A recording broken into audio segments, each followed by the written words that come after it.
तुम्ही एकादशी व्रत ठेवता का? पण तुम्हाला माहित आहे का की हे व्रत किती वर्ष ठेवावं लागतं आणि जर तुम्ही योग्य पद्धतीने न ठेवलं तर काय होतं? आजच्या व्हिडिओमध्ये मी तुम्हाला एक असं सत्य सांगणार आहे जे कदाचित तुम्हाला कुणीही सांगितलं नसेल. नमस्कार मंडळी, श्री स्वामी समर्थ.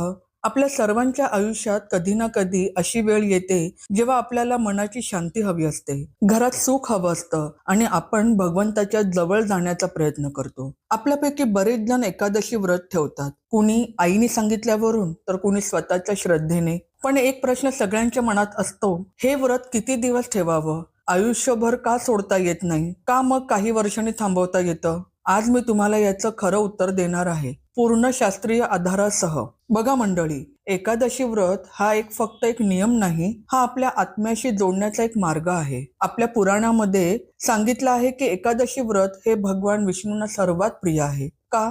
कारण या दिवशी आपण आपल्या शरीराला विश्रांती देतो, मनाला शांती देतो आणि आत्म्याला भगवंताच्या जवळ घेऊन जातो. शास्त्रानुसार एकादशी व्रत आयुष्यभर ठेवणं हे सर्वात उत्तम मानलं जातं. पण आपल्यापैकी बऱ्याच जणांना हे शक्य होत नाही. कामाचं प्रेशर, आरोग्याच्या समस्या, प्रवासाची गरज, आयुष्यात अनेक परिस्थिती येतात. म्हणूनच आपल्या ऋषीमुनीने एक सुंदर मार्ग सांगितला आहे. कमीत कमी 12 वर्ष, हो 12 वर्ष हे व्रत ठेवावं. का 12 वर्ष?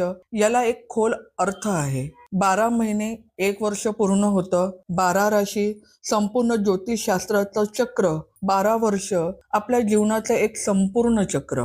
जेव्हा आपण 12 वर्ष नियमितपणे श्रद्धेने एकादशी व्रत ठेवतो, तेव्हा आपल्या आयुष्यातलं एक चक्र पूर्ण होतं. आपली ऊर्जा शुद्ध होते, पाप कर्म नष्ट होतात आणि आपल्या घरात शांती समृद्धी येते. आता ऐका हे महत्वाचं, 12 वर्ष व्रत ठेवल्यानंतर उद्यापन करणं अत्यंत आवश्यक आहे. उद्यापन म्हणजे काय? म्हणजे आपण भगवंताला धन्यवाद देण्यासाठी ब्राह्मणाला भोजन घालणं, गरजूंना दान करणं आणि योग्य विधीने व्रताची समाप्ती करणं. जर उद्यापन केलं नाही तर काय होतं? तर आपल्या व्रताचं पूर्ण फळ आपल्याला मिळत नाही. जसं की आपण एक मोठं झाड लावलं, त्याची 12 वर्ष काळजी घेतली, पण शेवटी त्याचं फळ आपण तोडलंच नाही. उद्यापन हे आपल्या भक्तीचं अंतिम चरण आहे.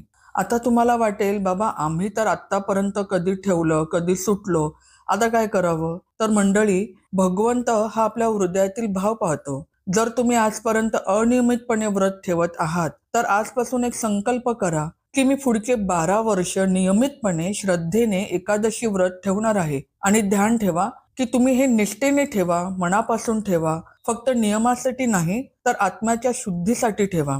जर तुम्हाला खरोखरच काही अडचण आली, आजारी पडलात, प्रवासात आहात, तर भगवंताला मनाने प्रार्थना करा. तो तुमचा भाव समजतो. आता तुम्ही विचारता, इतकं सगळं केल्यावर आम्हाला काय मिळणार? बघा, हे व्रत करण्यामागे फक्त काही मिळण्याची अपेक्षा नसावी, पण जेव्हा आपण निष्काम भावनेने करतो, तेव्हा भगवंत आपल्याला अपार कृपा करतो. मनाला अपरंपार शांती मिळते, घरात सुख समृद्धी येते, आरोग्य सुधारतं, मनातील नकारात्मकता नाहीशी होते, आपल्या संतानाला चांगले संस्कार मिळतात आणि सर्वात महत्वाचं, भगवान विष्णूची कृपा आपल्यावर कायम राहते. मला आठवते, माझी आजी आणि आजोबा दोघेही आयुष्यभर एकादशी व्रत ठेवायचे. त्यांच्या चेहऱ्यावर नेहमी एक शांतता दिसायची. त्यांच्या घरात नेहमी सकारात्मक ऊर्जा असायची. माझी आजी रोज हरिपाठ म्हणायची, पसायदान म्हणायची, रामकृष्ण हरीचा जप सुद्धा करायची आणि आमच्याकडून करूनही घ्यायची. एक विलक्षण आनंद असायचा लहानपणी. मंडळी, आपल्या आयुष्यात धावपळ खूप आहे, स्पर्धा आहे, तणाव आहे, चिंताही आहे. पण महिन्यातून 2 दिवस, फक्त 2 दिवस जर आपण भगवंताला देऊ शकलो, स्वतःला देऊ शकलो, आपल्या आत्म्याला देऊ शकलो, तर आपल्या आयुष्यात किती शांती येईल याची कल्पना करा.